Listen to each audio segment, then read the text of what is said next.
They called it the roommates. Not just a group chat, a time capsule, a secret vault, a reminder of who they once were and what they once shared. Eli had never left the group, not even when the messages slowed to holiday memes and birthday emojis. He never replied much either, but he always read them, quietly, carefully. He sat alone in his studio that night, a familiar ritual, guitar on lap, coffee cold, city humming outside. The light above his piano flickered, casting shadows across framed photos that hadn't changed in years. College, the dorm hallway, 5 boys with the same grin, frozen in time before the world demanded they grow up. Eli had grown up differently. He had come out first, or maybe he had been the only one to ever really come out at all. It didn't matter. The group chat stayed alive. They all stayed, friendly, but there were things they never said. Not after graduation, not after the weddings began. Mason had married young, an engineer in Texas, now with 2 daughters and a wife who posted chore charts and Bible verses. Caleb became a corporate lawyer in Chicago, sharp suits and sharp silences. Jordan had shocked them all by becoming a pastor, baptizing children and preaching about forgiveness in small-town Georgia. And Noah, the last one unmarried of Zoe, was about to walk down the aisle in Florida. He never mentioned his fiancée by name in the chat. No one asked. And Eli wrote music, quiet, aching indie ballads, nothing mainstream, nothing fake. He lived in Brooklyn now, sharing silence with his guitar more often than friends. That night, something spilled out of him. Maybe it was the weight of unspoken things. Maybe it was the way Caleb's last message read, "Happy New Year," with no punctuation. Or maybe it was the dream Eli had of 5 boys in one room and only one light still on. He started with a line, "We shared a closet before the world knew it was locked." Then another, we dared each other to kiss and then forgot to pretend it was a joke.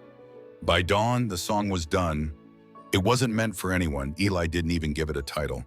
But as the sun broke through the curtains, he pressed record. A single take, one guitar, one voice. Later that week, his manager called.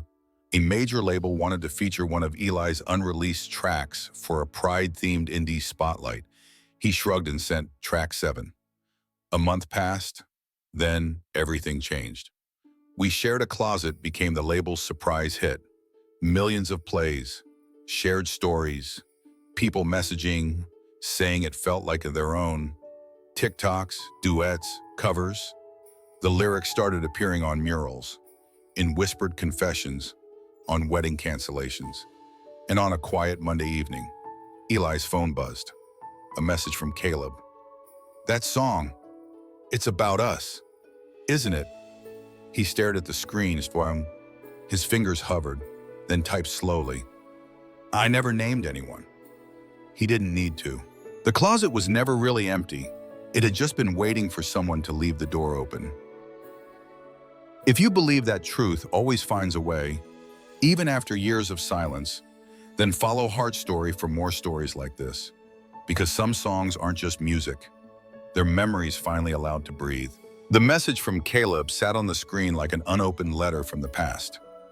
"That song, it's about us, isn't it?" Eli didn't blink. He didn't move. He just stared at those words and let the silence fill his tiny apartment. Thicker than the cold New York air pressing against the window. He thought of their dorm room again. Late nights, shared headphones, jokes that never reached daylight. He typed, carefully, "I never named anyone." That was all, nothing more. But the song had done what Eli hadn't intended, or maybe had feared. It stirred ghosts that had been politely buried under careers, marriages, and polite holiday greetings. And those ghosts were waking up. An hour later, another message arrived, this time from Mason. "I didn't think anyone else remembered." He didn't say what. He didn't have to. The next day, Jordan's text came through. "I was married to silence before I even met my wife."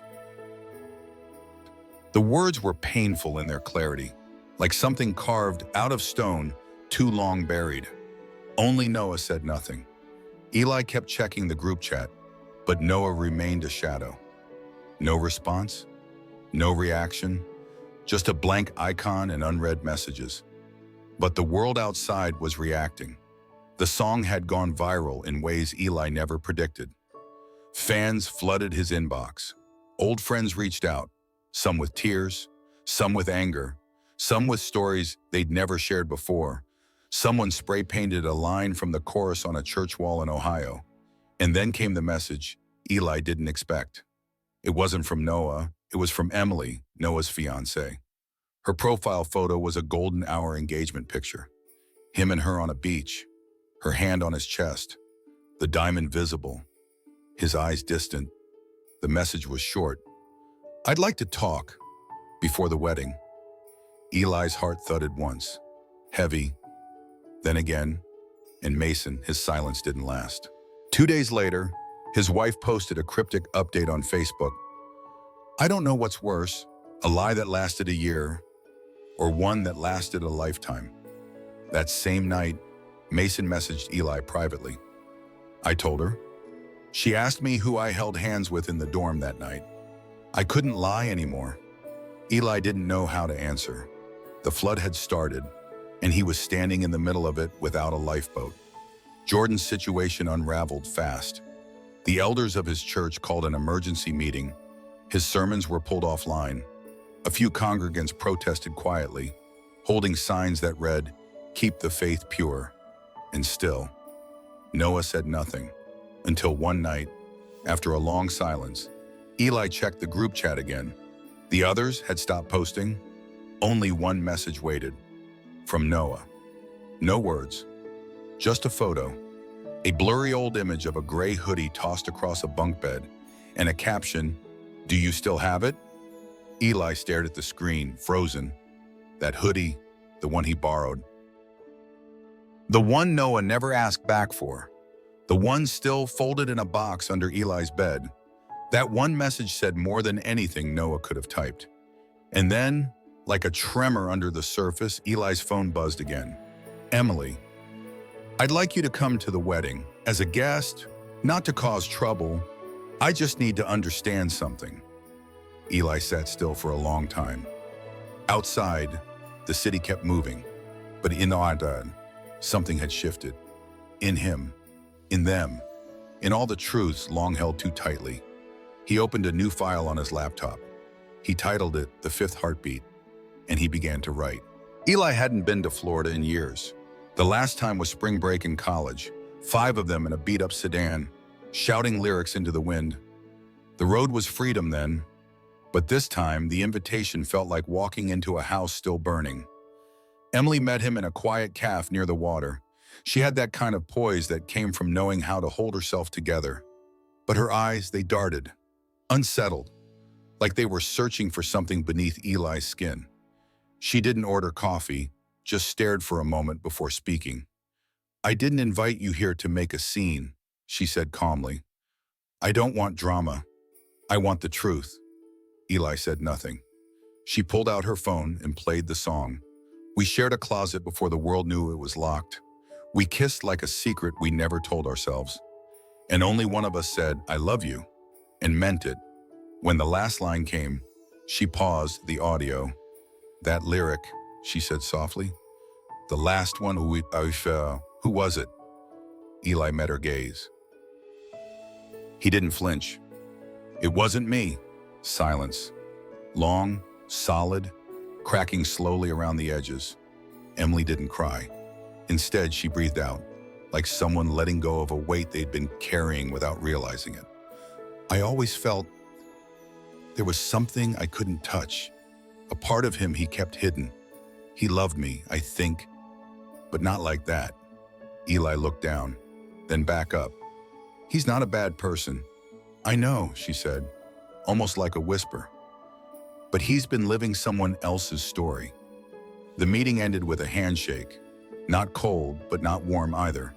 More like a quiet understanding between 2 people standing on opposite sides of the same mirror. And from that moment, things began to unravel fast. Mason filed for divorce the same week. His confession to his wife didn't end in shouting, but in the kind of stillness that follows truth too long delayed. He moved out. He texted the group chat, "I'm not ready to come out, but I'm done hiding." Jordan stepped down from his role in the church. No dramatic speech, no fiery exit, just a short statement. "I can't preach about light while I'm living in shadows." Caleb called Eli late one night. He didn't say much, just, "I loved you. I just didn't know how to choose it." And Noah still silent. Until one day, a single message lit up the group chat. "E, do you still have my hoodie?" It was the same message, the same question. But this time it carried weight. It wasn't nostalgia. It was a crack in the wall. Eli didn't reply. He just opened the box under his bed and placed the hoodie on top of his suitcase. That weekend, the wedding venue sent out a public announcement. One of the performances during the reception would be by Eli Walker, special guest, performing the viral hit "We Shared a Closet." Eli hadn't agreed to it, but Emily had insisted. She wanted it performed.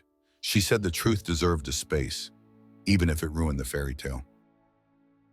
Eli sat at his piano for hours, trying to decide if he would sing it, and then his hands drifted to a different chord. He began writing something new, the fifth heartbeat, a song not of accusation, but of ache, not about secrets, but about what's lost when silence wins.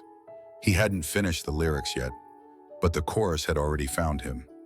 "We danced in the dark, we kissed like a dare, and you chose a life where I wasn't there." The wedding was 4 days away. The world was watching. His inbox overflowed. People debated who the song was about. Some guessed Caleb. Others pointed to Jordan. A few thought Eli had made it all up. But the truth, the real one, sat quietly, waiting. And Eli knew he had one chance to say it. Not to out anyone, not to shame them, but to speak for the boy who once said, "I love you," and meant it. In a room where no one else dared to. And maybe, just maybe, for the one who had wanted to say it back, but never did. The wedding was set under an open sky in coastal Florida.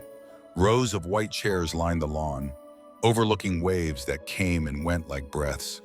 Everything was curated to perfection. Flowers symmetrical, music list printed, guests seated with quiet anticipation. But beneath the calm, something waited to break the script. Eli stood behind the temporary stage, adjusting his guitar strap. He hadn't brought a full band. No backup, no dramatics, just him, one mic, and a silence he had been carrying for too long. He had arrived the night before and spoken almost to no one, even at the rehearsal dinner. He kept his distance. He watched Noah smile for the camera, toast champagne, pose beside Emily, and every moment felt like watching someone else's life unfold. The original plan was to play "We Shared a Closet." Emily had insisted. "Let them hear it from you," she had said. But as Eli stepped onto the stage, looking out at a crowd dressed in pastel linen and polite curiosity, he made a choice. He strummed once, then again, and then he spoke. "This isn't the song you expected, but it's the one I need to sing." The opening chord was slower, heavier, not as catchy, not viral ready, but it held weight, the kind that stops you mid-breath. "We danced in the dark, we kissed like a dare, and you chose a life where I wasn't there." Guests fell quiet. Some turned to one another in confusion. Others leaned forward, sensing the shift. "You smiled in the morning, said it meant nothing at all, but I still hear your heartbeat behind every wall." Emily sat motionless in the front row, hands folded, face unreadable. Noah sat beside her, until he didn't.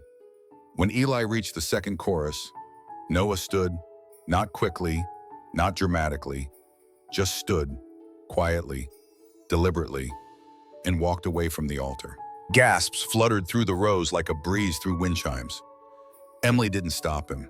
She didn't cry. She simply turned her gaze back to Eli and nodded, almost imperceptibly. Eli finished the song with eyes closed. "I kept the hoodie. I kept the name. and I kept waiting for you to do the same. The final chord lingered longer than it needed to, not because Eli wanted applause, but because it felt like an exhale 20 years in the making. There was no clapping, only stillness, and then a single hand from the back row began to applaud. A man in his 60s, in a plain shirt, tears running down both cheeks. Then another joined, then a few more, until the lawn filled with something softer than noise: understanding. Later, someone posted a video. The caption read, "He sang the truth at the wedding that couldn't handle it." Within hours, the clip went viral. Again. Only this time, the comments were different. Not guesses, not gossip, just gratitude. People wrote things like, "This was me in college. My best friend never said it back, either. I wish someone had sung for me." Eli didn't check his phone after the performance. He walked back to the green room, locked the door, and sat down with his guitar across his knees. There was one song left to write, the 5th verse, because there was something in Noah's silence that felt unfinished.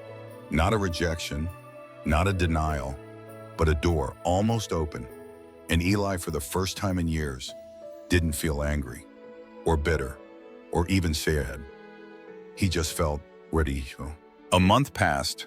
The world had moved on, as it always does. Wedding photos disappeared from timelines.